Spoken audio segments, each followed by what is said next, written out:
Take a close look at my nostrils.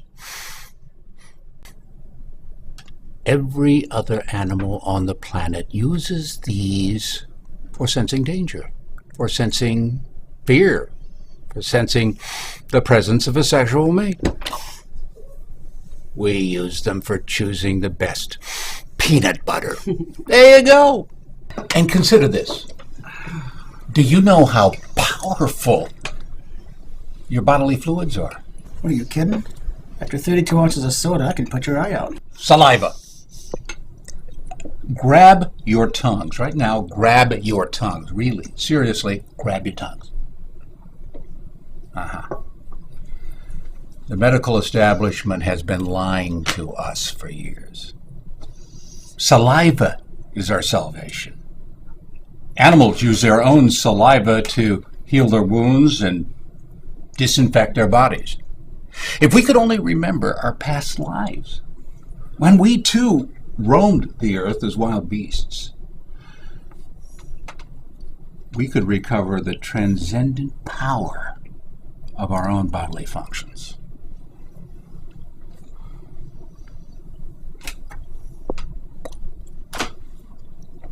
Well, not quite.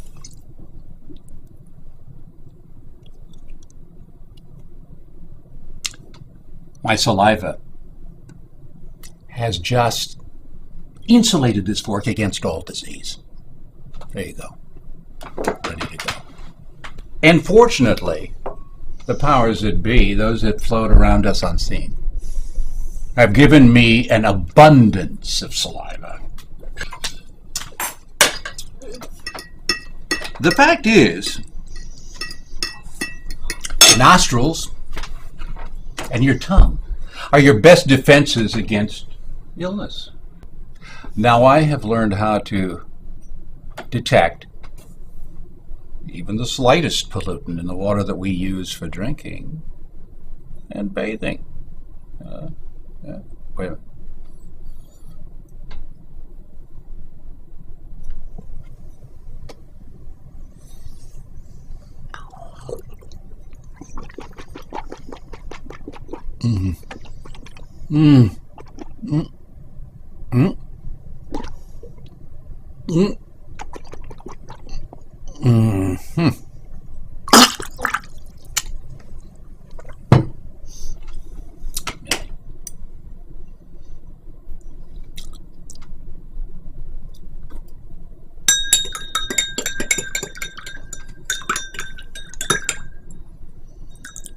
Good to the last drop. Have you ever wondered why cats lick their own asses?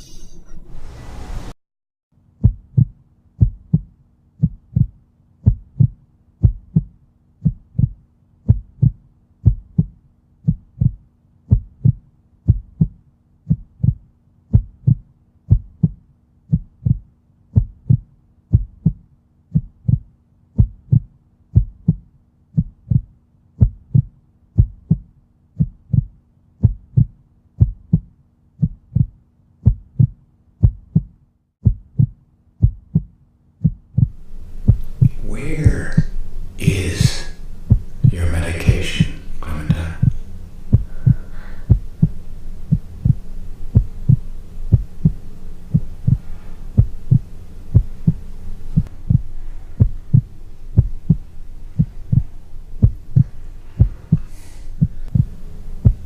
I know you have pills in your room.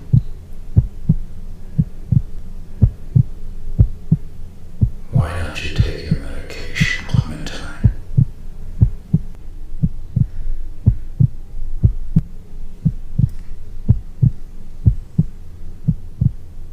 I'm not dead.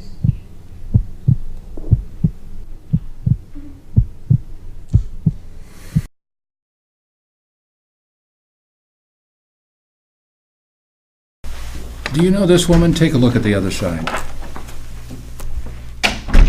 This is her. This is Imogene.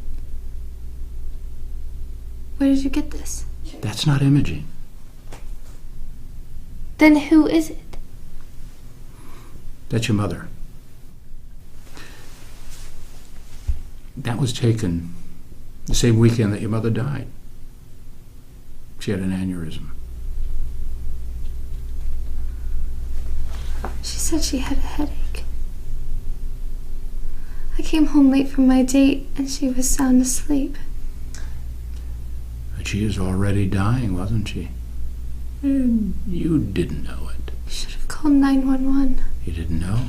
I felt so guilty. You didn't know. I killed her. You didn't know. It wasn't your fault. Neither you nor your brother Alan had anything to do with it. I have these blackouts now. Sometimes, yes. So, Imogene and the others... This wasn't real. This was all part of a blackout. It's sort of your mind's way of trying to explain why your mother died.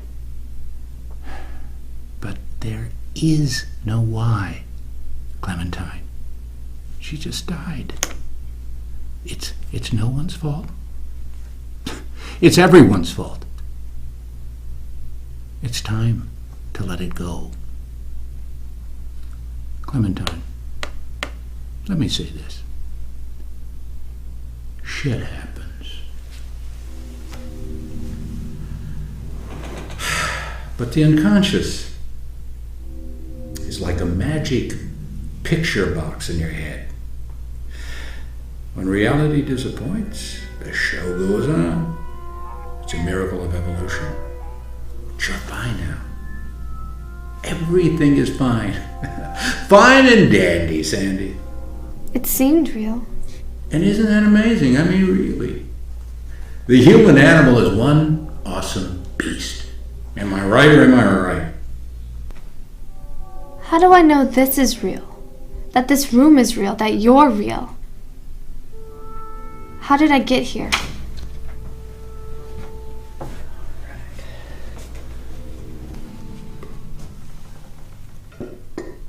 Thank you, Bill.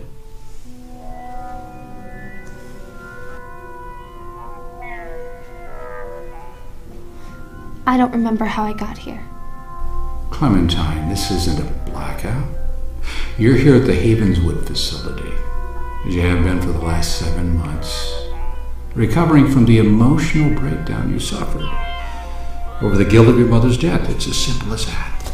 I wouldn't lie to you. Although, I know it's hard to know what's real when your mind is in this state.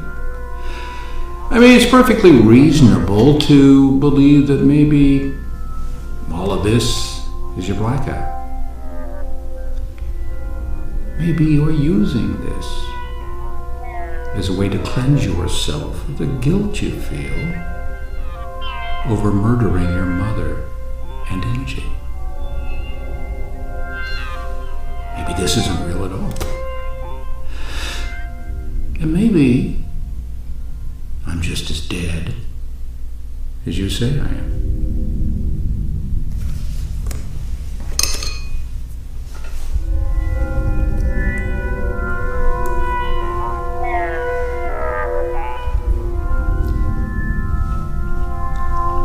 But isn't that ridiculous?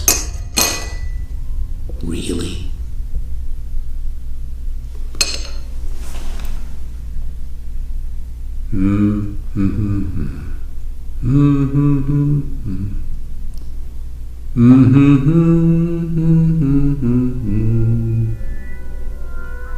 You are lost and gone forever. Dreadful sorry.